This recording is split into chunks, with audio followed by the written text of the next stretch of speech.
Joining me now is comedian and host of Mind of Stein, Alex Stein. Alex, what is happening with these two again? Help me understand what I'm looking at.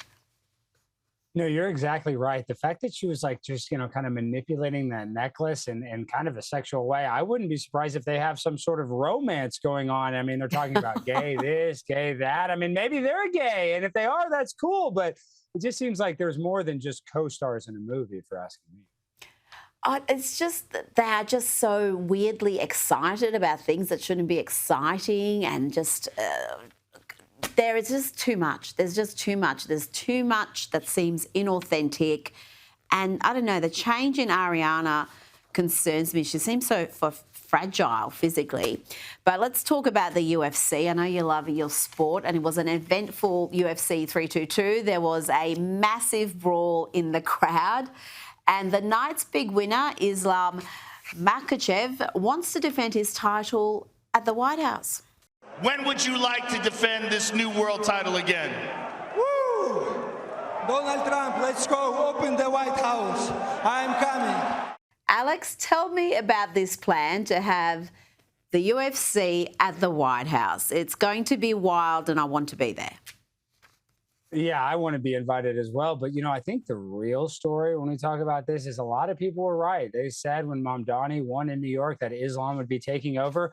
And what happens the week after? Islam just took over New York City. So, I mean, I guess all the people were right. I mean, I can't debate them. They were right. Oh, and it's interesting because Dana White was asked about why Islam was so popular. Normally the underdog gets a bit of love when they have the media events and the fan events, more importantly. And he's like, well, New York's different these days. But yeah, he is a huge star, despite the fact that the Dagestanis are pretty devout Muslims, aren't they? They don't really buy into the Western lifestyle, but they're huge stars in the US. Now, you were recently vox popped yourself. You were on the other side of the questioning, and you did not disappoint. Do you think that this person is a patriot or a traitor? He's an evil person. Barack Obama dropped a drone strike every 20 minutes for 8 years. He's killed millions of Muslim people. He's killed Jewish people. He's been responsible for the deaths of a lot of people. He's a war criminal. And Barack Obama probably belongs in jail. Oh, dear. Alex, I had to edit out most of that answer, but tell us what you really think. I think you're being a little bit harsh on President Obama. Do you really want to see him in jail?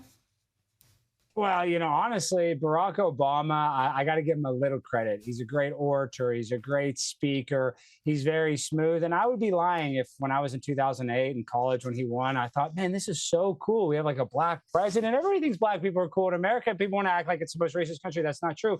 But when he got into office, Barack Obama, I think his biggest complaint is that he didn't help the black community. As a matter of fact, he turned his back on the black community. And you hear that oftentimes from black Americans. So I just think it's the fraudulent, aspect to Barack Obama. Yes, he's likable. Yes, he's smooth. But I just feel like there's so many skeletons in his closet. And then you see his wife, Michelle, go on. And she recently, I'm sure you saw, where she said that black women don't like to swim because it messes up their hair. But if I said that, I would get canceled. So it's just crazy. The Obamas, the stuff they get away with. I do think he's probably committed a lot of war crimes, but no, a president is allowed to do that in our country.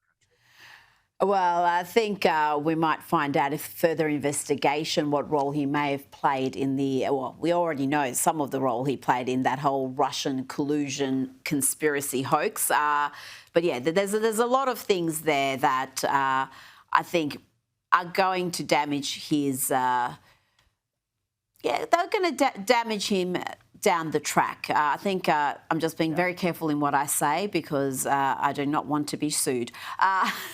You mentioned Michelle Obama, and it's been fascinating watching her in recent months because she's been on every podcast, it seems. She's got her own podcast. She's done a book tour. So many interviews. But so much of what she says is complaining. She's just whining about everything from her glam team at the White House, having to pay for her own food. A lot of complaints about Barack. He seems to be getting on her nerves, the way he chooses food.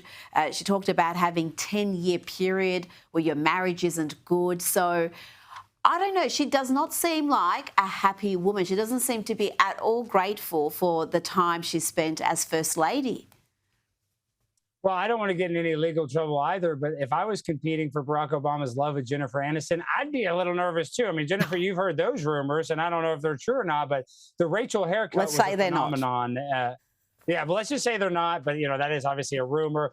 And I'm joking when I say this, but a real thing is I do think there's trouble in paradise with Barack and Michelle. And this is the problem with Michelle, is that she has to follow the company line and always play a victim. Even if you were the first Black First Lady in the world, somehow you still have to find a reason to, to complain about America. When in reality, America's the greatest country on earth, in my opinion. And it's only helped her become the success that she is today. So I don't like all the American hate.